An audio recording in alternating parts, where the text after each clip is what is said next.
One of the tabs that we have with our SensER product is an advanced analytics tab, which means it's designed to provide you with information that will hopefully save some work. This particular tab, the anomaly detection tab, works in concert with the level of service tab. And it's there to answer a particular question. As you're looking on a monthly basis at how your providers are performing when it comes to level of distribution, you have a bit of a problem. The problem is you may have several dozen providers working for you, and for every one of them and every one of the sites they work at would then generate thousands of data points when it comes to the level of service performance. It's really not feasible to look at that on a regular basis, and so likely what most of us do is start from an observation that somebody seems to be under, or for that matter, overperforming, and then focusing on how well they're doing.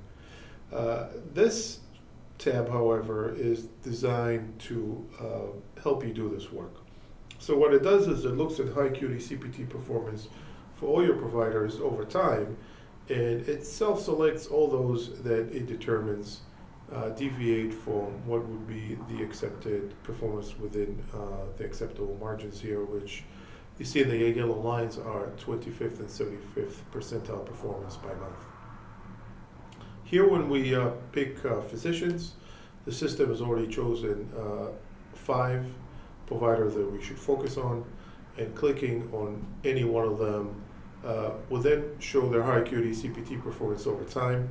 Here we see that this particular provider was performing within the accepted margin for the months of August and October, but then recently seemed to have declined the high acuity CPT performance.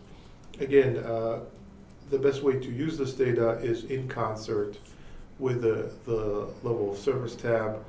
What you do in this case, once the system self-selects this provider for anomalous productivity, is go to the LOS tab and try to analyze how they're performing by site and how they're performing at a particular level of service when compared to the group.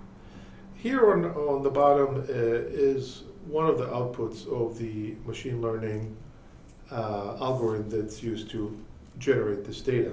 And what it does is it looks at all the different variables which may contribute to this anomaly in high acuity CPT and arranges them in levels of decreasing importance.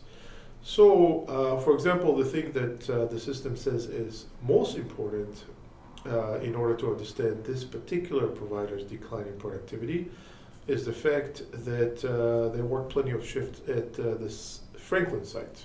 Now, it's possible Franklin site sees low acuity patients, and so there's a disproportionate contribution of those patients to this provider's productivity.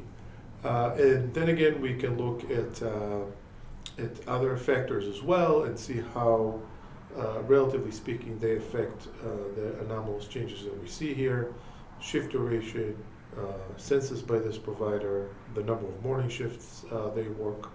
And again, the thing to do is look at these variables that are most important and then try to drill down and try to better understand how those are contributing to this provider's performance.